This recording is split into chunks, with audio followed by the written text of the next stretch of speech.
Unforgettable talaga ang aming honeymoon nitong si Bebo. Kaka-TikTok namin na naksyuta na iwan kami ng eroplano. Bukod nga doon, nung makarating kami sa destinasyon, ay Diyos ko, nawala naman ang isa naming maleta. O paano rugo ako makaka-aura? Malupit ang honeymoon na sana namin tong dalawa. Pero nauwi pa rin sa pagsasabi ng naksyuta.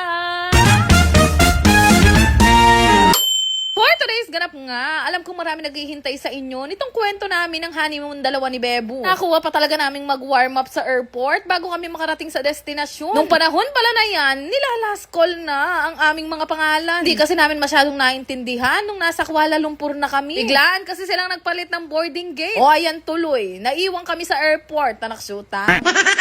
Alas 7 sana ng gabi ang aming flight papunta nga ng Maldives. Pero dahil naiwan nga kami ng eroplano, nai-rebook naman ng libre ang ticket namin. Ang problema nga lang, kinabukasan na ulit ang flight papuntang Maldives. Kaya ang mangyayari, overnight kami sa Kuala Lumpur na naksyuta.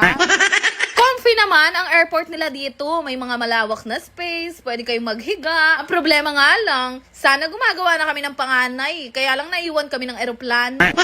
Tulog na lang muna kami dito sa airport ng 12 hours. Talaga naman binuo namin ng 12 hours sa pagtulog. Ako lang pala ang natulog kasi itong si Bebo, binantayan niya na talaga ng matindi ang monitor nang masigurado niyang hindi na kami maiiwan ng eroplano. First time mangyari sa amin to. Lagi pa mo kami maagap sa boarding gate. Hindi ko alam kung anong gagawin namin. Buti na lang Rugo, naawa si ate sa akin at sinabi niya ire-rebook na lang daw niya ng libre. Nakailang refill na rin to si Bebo ng tubig. Diyos ko, ikuha na ng menakla. Ala pa ang eroplano namin.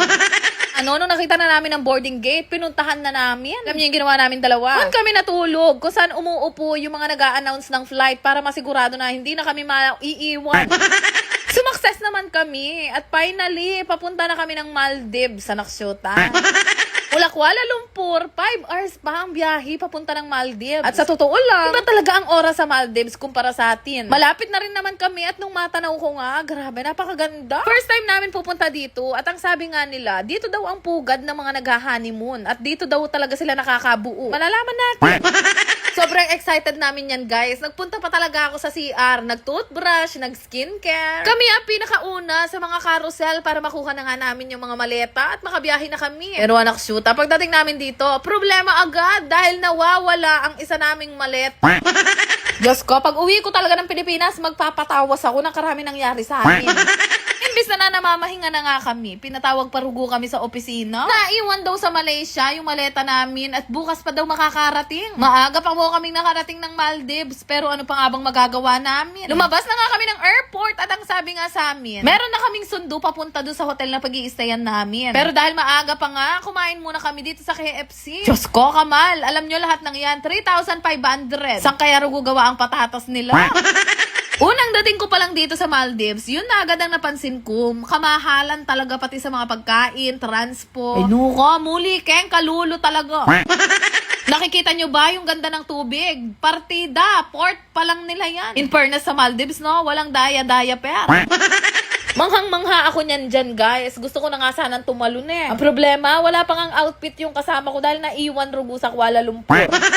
Mula dito sa port, sasakay kami ng speedboat papunta dun sa hotel na pag-i-stayan namin. Actually, isla-isla yan, guys. Maraming isla dito sa Maldives. Mamimili na lang kayo kung saan talaga kayo mag-i-stay. Yung napili namin dalawa ni Bebo, yung Maafushi. Mula dito, babiyahe kami ng mga 40 to 50 minutes. Bali, yung bayad nga pala ng speedboat, 2,500 each. Ay, Diyos ko, Kamal! Alam niyo, sobrang mahal talaga dito. Nung kapanahon nagbubook kasi ko, inuna ko Rugo yung ticket. Hindi muna ako nag-background check sa Maldives. At habang nagbabiyahe na kami papunta sa island namin, ay Diyos ka, umulan naman ng sobrang lakas. Nanoy ni. Medyo wrong timing nga daw kasi yung punta namin dahil singkauran na dito sa Maldives. Imagine, first day pa lang namin, ang dami ng trahedya. Naiwan ang eroplano, nawala yung maleta, at dinatnan ng bagyo. O ngayon nyo kami sabihan kung paano Rugo kami makakabuo. Pero thank you Lord talaga dahil nakarating Rugo kami sa napakalayong lugar na to. Konti lang daw yung mga Pilipino na nakakapag-travel dito at konti lang din halos yung mga nakatira. Parang ako, hindi ko na alam kung kailan ulit ako makakabalik bukod sa napakalayo, napakamahal. Yung mga kasama namin na makabistida na, nakakopya, pero ako para akong pupuntang Dubai, hindi ako nakapagpalit.